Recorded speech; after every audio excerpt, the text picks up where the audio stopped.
Road rage, goals of learning, what is road rage, who gets road rage, what are the dangers of road rage, are you at risk of getting road rage? If yes, then how to prevent it? And in the end, we will tell you a story which will make you smile every time you come across a situation where there is potential for road rage.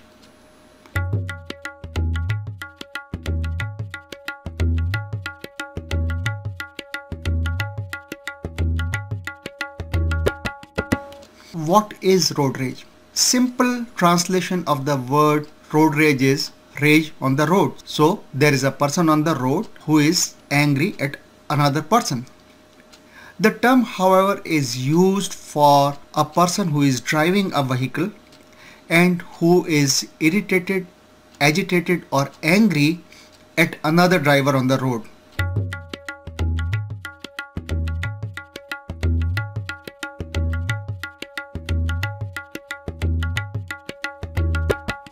Now, how common is road rage?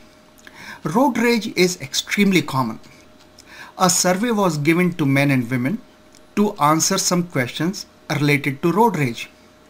When the answers were analyzed, it was seen that 54% of women and 64% of men had involved in some behavior which could be considered road rage. So 1 in 2 of drivers were involved in something that was road rage sometime in their life. So you can imagine the prevalence, it is so common. The police statistics does not show road rage to be a very common factor, even though we know it is common. And the reason for that is that to prove road rage in a court of law is very difficult.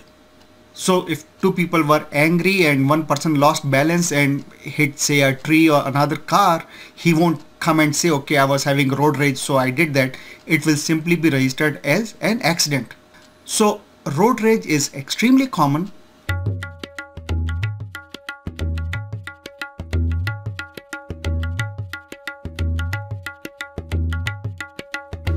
In the past, it was thought that it's the men who get road rage basically. However, the data has shown that men and women have almost equal chance of being involved in road rage. It is also common across all age groups and all the different parts of the world. Road rage is slightly more common in younger people between the ages of 18 and 24 years old. They also saw that people who were talking on the phone, cell phone or mobile phone, were more likely to get road rage.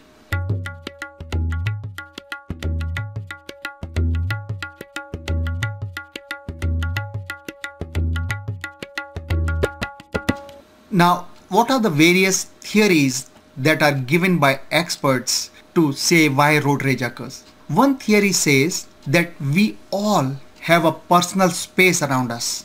When somebody invades that private space of ours, we get angry and agitated. The problem with road rage is many people who get road rage don't much worry about their personal space when they are at work or when they are traveling in the train or when they are in the bus or many other places.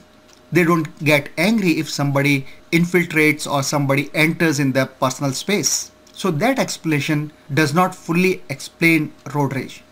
The other theory given is that people are aggressive drivers and those who are aggressive drivers end up having road rage.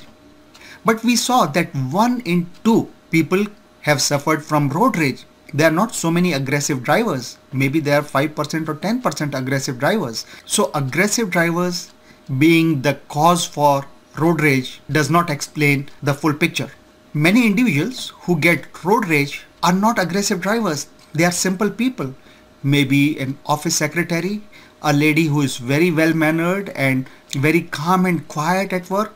So aggressive driving causing road rage does not explain everything. Then there are some phenomena which are very unique to road rage that I will draw your attention to. You see, normally when we go to fight a person, if the person is really big or something, we pull back. We really don't want to mess up with a person who is bulky and strong. But those people who have road rage, they may be very small, they may be women, but they will go and challenge a person who is much stronger, much bigger, much more aggressive. They know they can be hurt. The person who is involved in road rage knows that he or she can be hurt, but they say it doesn't matter. They will still go and fight the other person. This is not a normal, intelligent thinking. Even when we are going to fight a person, we are more careful about our body's safety and well-being, but that doesn't happen in road rage.